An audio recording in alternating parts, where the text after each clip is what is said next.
First off, we need to remove the air duct and the fresh air hose attached to it and move it forward a bit.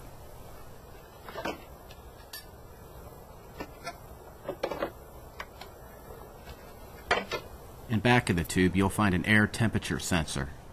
It's held on by this clip. You can pry it out with a screwdriver.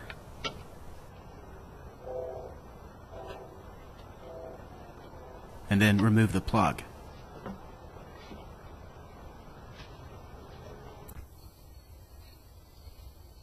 To remove the throttle cable, lift up on the arm and slide the barrel sideways out of the slot. I'll do it again so you can see how simple it is.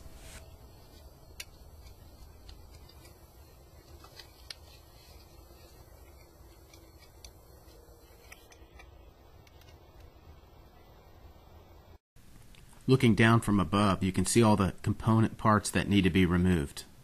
The 3 coolant hoses, we need to remove those. The nuts to the 4 mounting studs, 2 sensors in the back, and the throttle cable still needs to be removed from the bracket.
Next, I'll remove the 4 10mm nuts.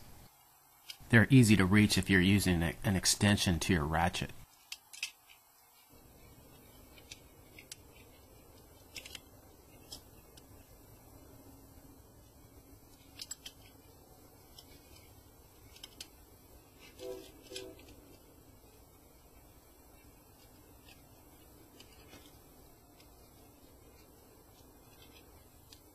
I'm using a magnet to pick up the nuts. Here it is.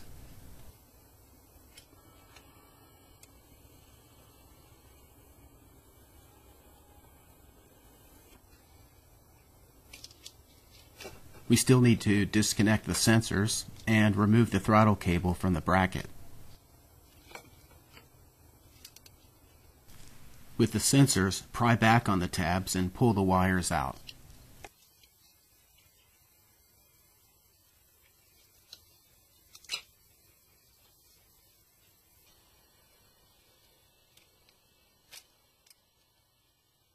Now we can lift the throttle body up and away from the air intake.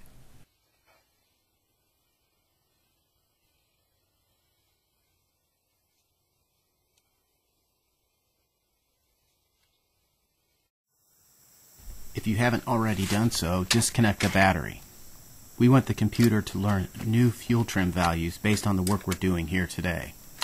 Once you disconnect the battery, the old values are erased and the computer is forced to relearn new ones.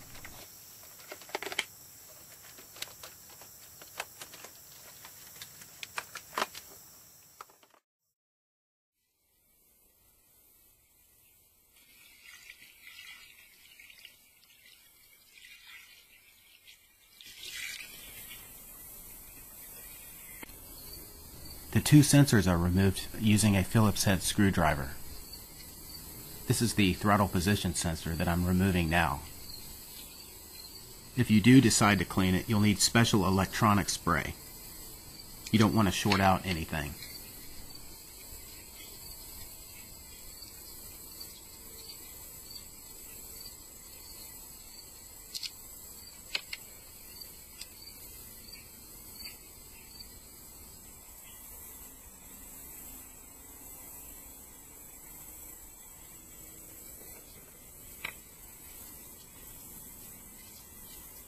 The other sensor is called the idle air control valve.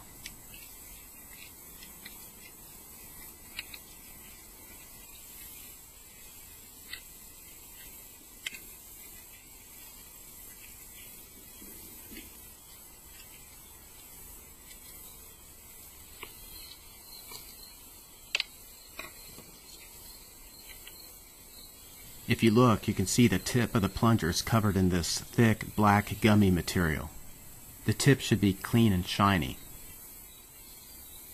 And the channel behind the sensors need to be sprayed out as well, until all the gum and carbon is removed. Of course, remove the orange O-ring seal before you start spraying.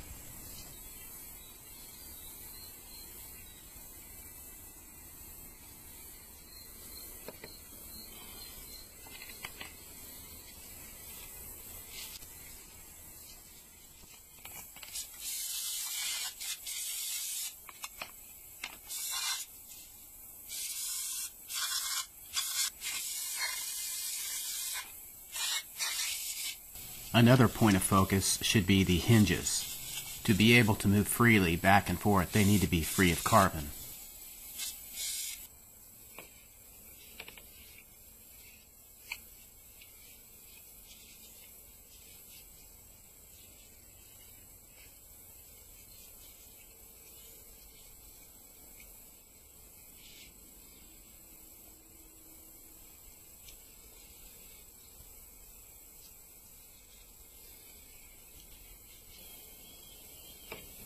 Now I'm spraying off the idle air control valve. The plunger is an elongated shaft that restricts airflow. You want that nice and clean, or else it won't work as smoothly, and the result is a poor idle or a stalling engine. When you spray, try to angle the fluid toward the tip so as little fluid as possible goes back toward the solenoid.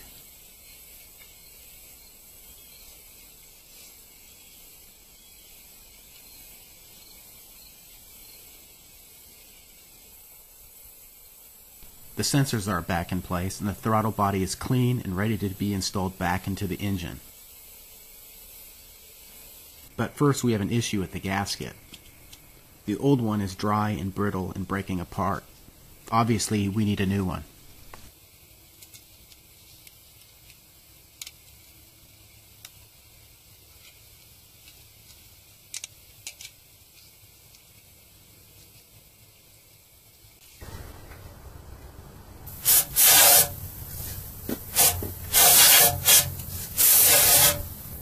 While we're here, we may as well spray and brush the whole area around the EGR opening.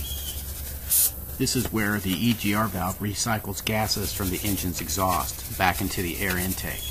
Make sure it's clean and free of obstructions. That's the main thing.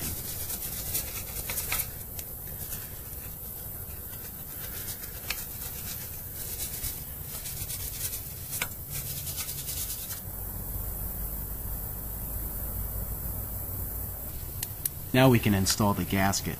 The gasket mating surface is clean and the EGR passage underneath is unobstructed.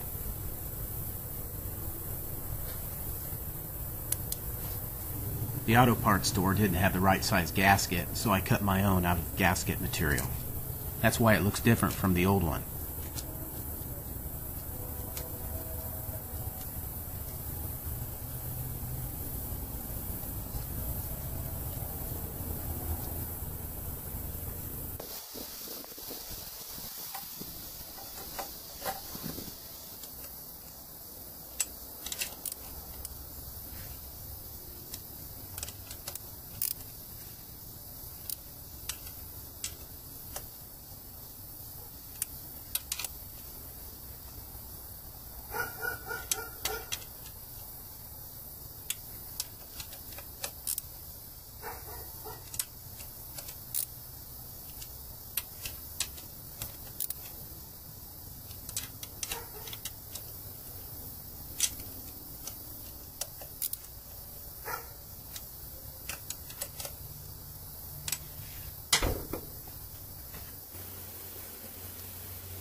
I rehooked the cable, but as you can see, the adjustment is wrong. The arm doesn't want to go all the way down. It's stuck in the up position. Look at the throttle plate and notice how it's not seated correctly either. It's tilted up.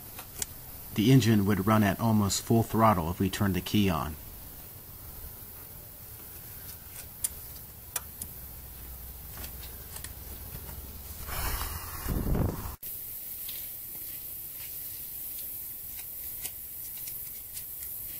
As you can see, this time the cable is adjusted properly.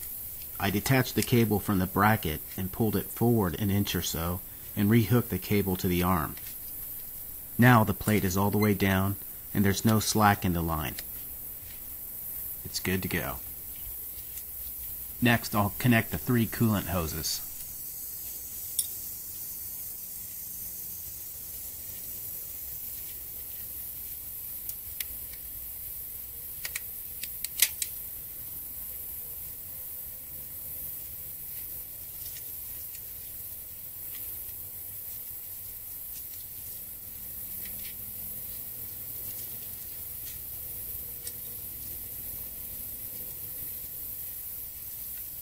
The 2 sensors in the back,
the engine sounds better than it did before. Even though we disconnected the battery and reconnected it, it will still take time for the computer to relearn the new fuel trim rates. The computer learns during the course of everyday driving. There's different ratios for slow and fast driving and for various levels of acceleration. I'll go for a 5 or 10 minute drive, and that should give the computer the time it needs. But first I need to put the air duct back on and reconnect the battery if you haven't already done so. This is the fresh air hose.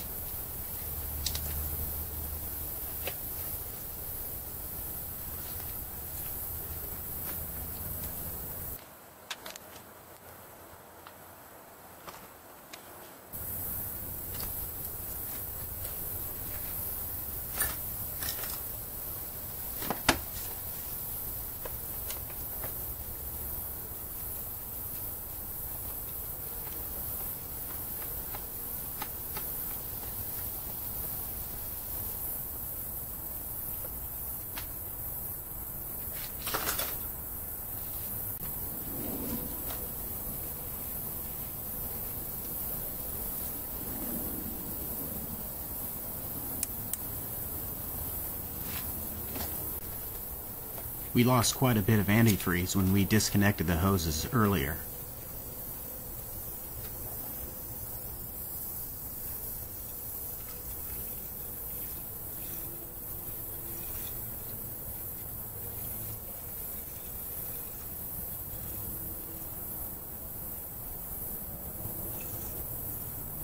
Plus, I think this vehicle is running a little low on antifreeze.